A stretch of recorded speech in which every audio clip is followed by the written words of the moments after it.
Our scripture of the week related to sports right here on 4th and 10 Christian Sports. So this is a clip you can check out every weekly on our Church on the Rock YouTube page. Thank you to my sister Val who puts all my clips up that I send her to have. And if you are watching on YouTube, you can check out the 4th and 10 show normally every Tuesday at 11 a.m. Today we're at 10 o'clock on a Wednesday. I had to make some once in a while we have to make a schedule adjustment, but it's usually Tuesdays from 11 to 12:30 that you can check out the 4th and 10 Christian Sports Show.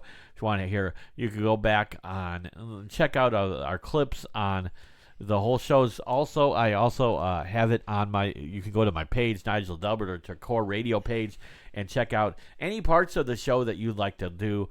But we also have these clips on YouTube to let you know about the show and talk about our ministry time that we do here on 4th and 10.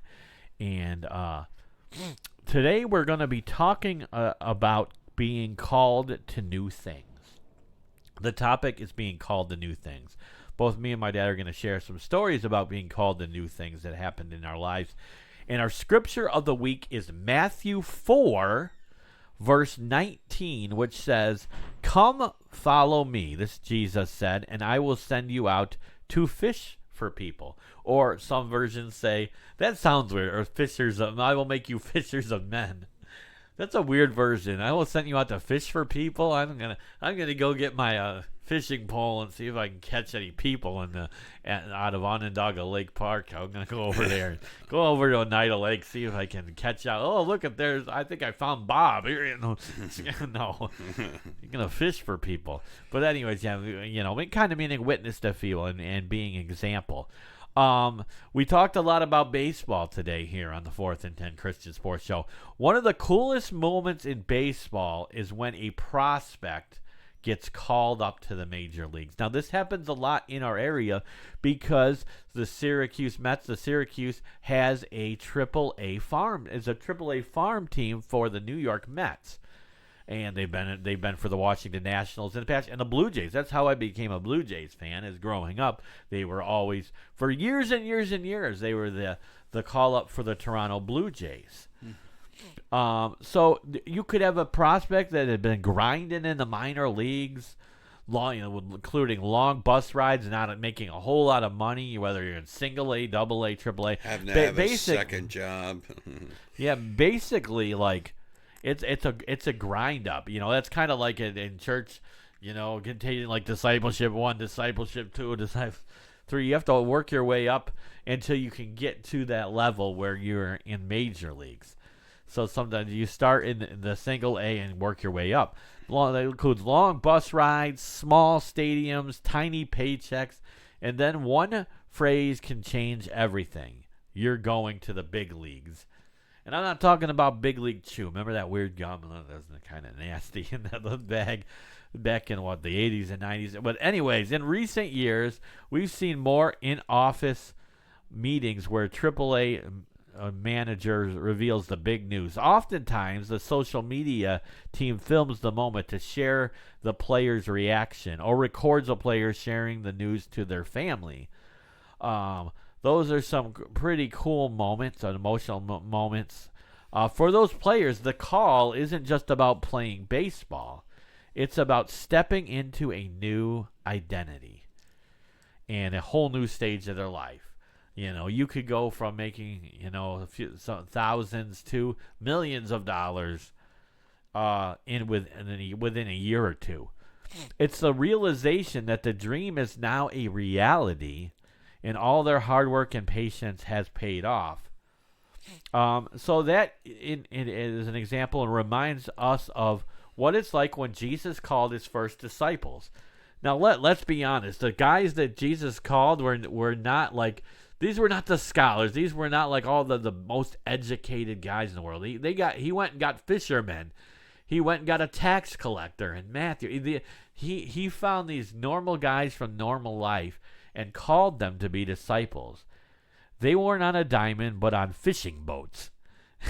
It was an ordinary day at work when Jesus showed up and said, "Come on, guys, follow me." Can you imagine if Jesus showed up at your job? and he said, "Follow me."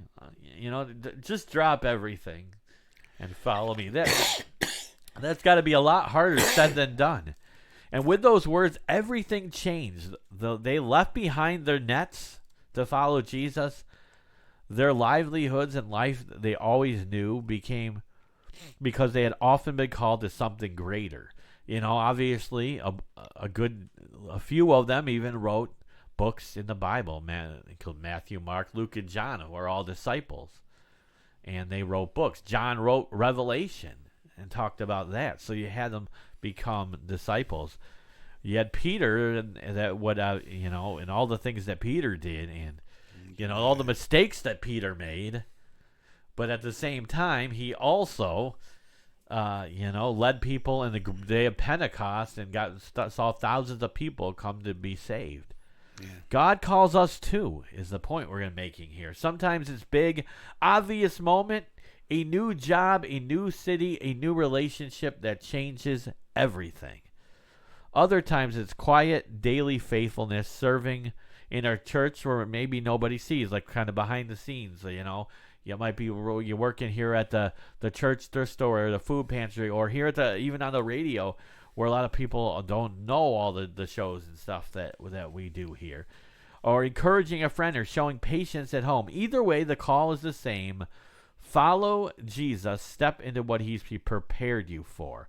So I'm sure there's many times in your life where, God will direct you to a new location, a new job, and new different things, and things could be changed. And sometimes you have to say no to those things as well. I remember, right before I had cancer, we almost moved to North Carolina, and you almost had a job offer there, and that fell through. But could you imagine if it didn't? I think the doctors at the time out there would have been as good as they were here. So, God does everything for a reason. Did you want to share about? I don't even know the whole story there. About in the 80s when I was little, my dad was working at Carrier. I remember him doing like baseball and stuff. Going to Carrier a few times. I have some memories, but I was pretty little. And how you decided to leave Carrier and you ended up getting a job at Welch Allen, and how you felt led to do that. Did you want to share about that? I can't say a lot of it was the Lord. I mean, he helped find that job. I interviewed many places, but the Lord awakened me to things that were going on inside Carrier Corporation. And I saw the handwriting on the wall, the proverbial handwriting on the wall. Yeah. That they were laying off this person. And I said, well, I can't be very far behind. I said, I'm going to start looking for a job immediately, even though my position was not in jeopardy at the time.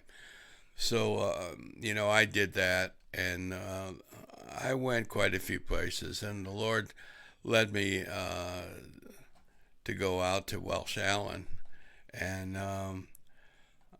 I interviewed there, and they kept one. I had 2 interviews actually, and they called me back for a 3rd interview, and I just said, "Look, I can't take any more time off work for interviews." I said, "You either like me or you don't." I mean, I kind of presented it that way, but that's the way it was. I was being truthful with them, and so they made me the offer, and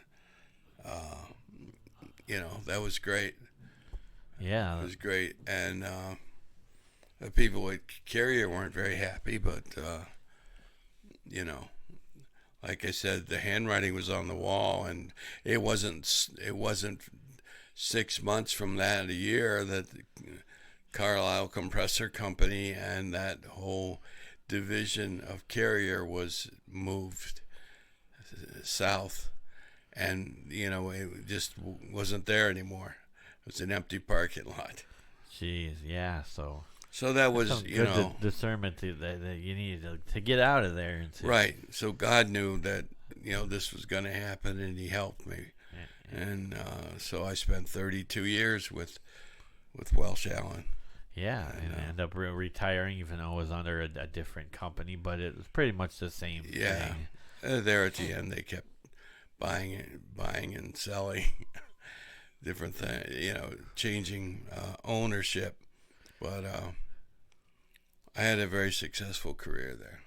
Yeah, and then and a similar story for me. I was I remember coming back from Bible school and thinking, oh, I'm going to go right into ministry, which I did, but there wasn't any there wasn't any money or like any like position. I could get a position with. I felt led to come back to Church on the Rock, which was Grace Christian Center at the time, but at the same time, that I wasn't I wasn't being able to have a employment there.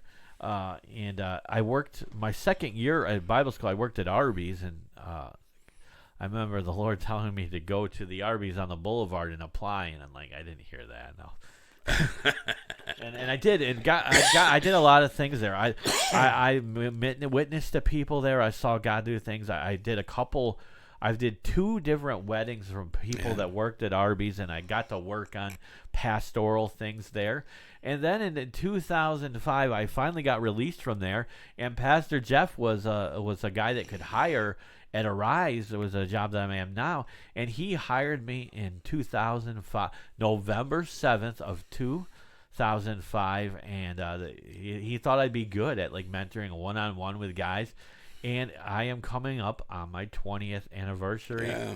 20 years that I've done this, and I never thought I'd be doing it for 20 years, but it's been fulfilling. I've been able to help guys, and even though I'm not really supposed to, you've been able to talk and encourage them, and especially if I already know that they know God or whatever, and just be a witness. And it's been great, and help them just with regular life skills, and it's been great. So God will lead us and direct us into new things. So just like those new opportunities for me and my man, just like a player doesn't always feel ready when the time comes to switch something, we may not feel ready when God calls us to do something else, or maybe like tell me to go back to Arby's, or He opened the door for the Arise, and now I'm a paid staff member here at the church as well, and getting to do radio, which I did in OCC.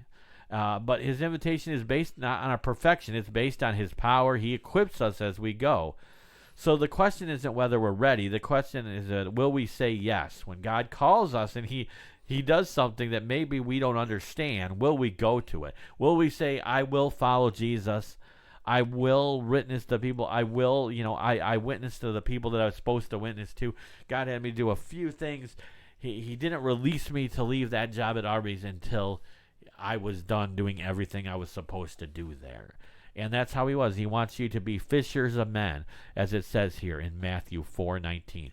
So that is our scripture of the week related to sports. I think